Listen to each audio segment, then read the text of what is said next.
بسم اللہ الرحمن الرحیم۔ عزیزان محترم، آج ہمارا موضوع ہے عید الاضحیٰ، تجلی، اخلاص، تجدید سنت ابراہیم۔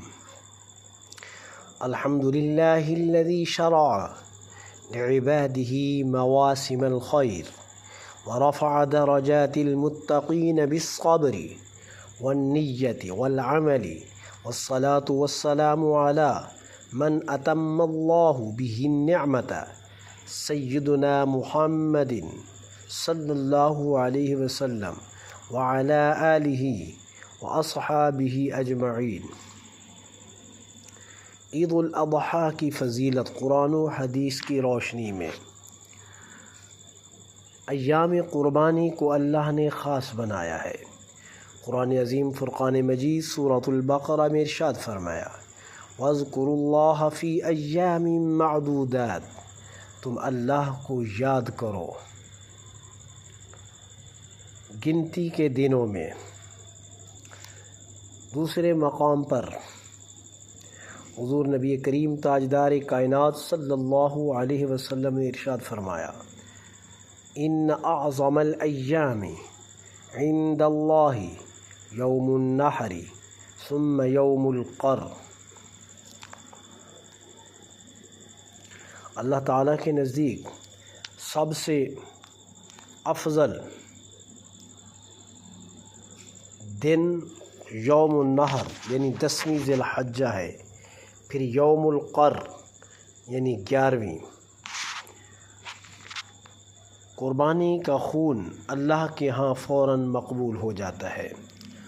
قال رسول اللہ صلی اللہ علیہ وسلم، رسول اللہ صلی اللہ علیہ وسلم نے ارشاد فرمایا، ما عمل آدمی من عمل یوم النحر احب الی اللہ من احراق الدم وانہ لیأتی یوم القیامۃ بقرونها واشعارها واضلالها وان الدم لیقع من اللہ بمکان قبل ان یقع علی الارض فطیبوا بها نفسا۔ یوم النحر کے دن انسان کا سب سے محبوب عمل اللہ کے نزدیک خون بہانا ہے، اور یہ جانور قیامت کے دن اپنے سینگ، بال اور کھر سمیت آئے گا، اور خون زمین پر گرنے سے پہلے اللہ کے ہاں پہنچ جاتا ہے۔ بس دل خوشی سے قربانی کرو۔ ایک اور مقام پر اللہ نے فرمایا، لن ینال اللہ لحومها ولا دماؤها ولکن ینالہ التقوی منکم۔ اللہ کو نہ ان کا گوشت پہنچتا ہے نہ خون، بلکہ اسے تمہارا تقوی یعنی نیت و اخلاص پہنچتا ہے۔ سورۃ الحج۔ سنت ابراہیمی۔ اللہ نے قرآن عظیم فرقان مجید میں ارشاد فرمایا، فلما بلغ معه السعی قال یا بنی انی ارى في المنام انی اذبحک فانظر ماذا ترى قال یا ابت افعل ما تؤمر ستجدنی ان شاء اللہ من الصابرین۔ جب وہ اسماعیل علیہ السلام ان کے ساتھ دوڑ دھوپ کی عمر کو پہنچے تو ابراہیم علیہ السلام نے ارشاد فرمایا، اے میرے بیٹے، میں خواب میں دیکھتا ہوں کہ میں تمہیں ذبح کر رہا ہوں، تمہاری کیا رائے ہے؟ اس نے کہا، ابا جان، جو حکم دیا گیا ہے اسے کر ڈالیے، آپ انشاءاللہ مجھے صبر کرنے والوں میں پائیں گے۔ یہ ہے عید الاضحیٰ کا اصل پیغام، اللہ کی رضا کے لیے اپنے سب سے محبوب چیز قربان کر دینا۔ قربانی کے چند ضروری مسائل۔ قربانی کس پر واجب ہے؟ نمبر 1 مسلمان ہو، نمبر 2 بالغ ہو، نمبر 3 مقیم ہو، اور نمبر 4 صاحب نصاب ہو، یعنی اس کے پاس اتنی مالیت ہو جو زکوٰۃ کو واجب کرتی ہے، اس پر قربانی واجب ہے۔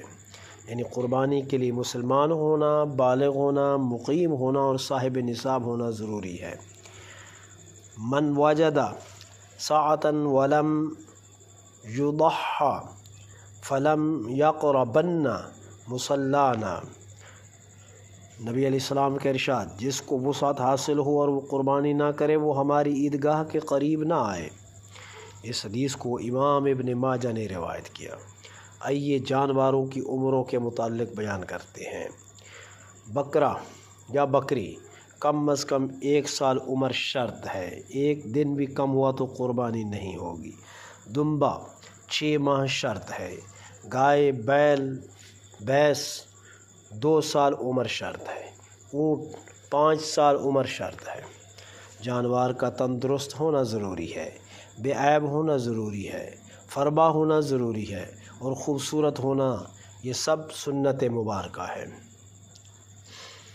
اشتراک کے شرائط: گائے اونٹ میں 7 افراد شریک ہو سکتے ہیں بشرطے کہ سب کی نیت قربانی کی ہو، یا اگر کسی کی نیت عقیقہ، نذر یا صدقہ ہے تو بھی درست ہے۔ قربانی کا وقت عید کی نماز پڑھنے کے بعد شروع ہو جاتا ہے۔ نبی علیہ السلام نے ارشاد فرمایا: من ذبح قبل الصلاة فإنما هي شاة لحم۔ حضور نے فرمایا جس نے نماز عید ادا کرنے سے پہلے قربانی کر لی وہ صرف گوشت ہے، یعنی قربانی کا ثواب اس کو نہیں ملے گا۔ قربانی کا وقت 10 ذی الحجہ سے شروع ہوتا ہے اور 12 ذی الحجہ کے غروب آفتاب تک رہتا ہے۔ گوشت کے تقسیم کے آداب: سنت ہے کہ گوشت کو 3 حصوں میں تقسیم کیا جائے۔ نمبر 1 مساکین اور غرباء میں، نمبر 2 دوست اور اقارب میں، نمبر 3 اپنے اہل و عیال میں۔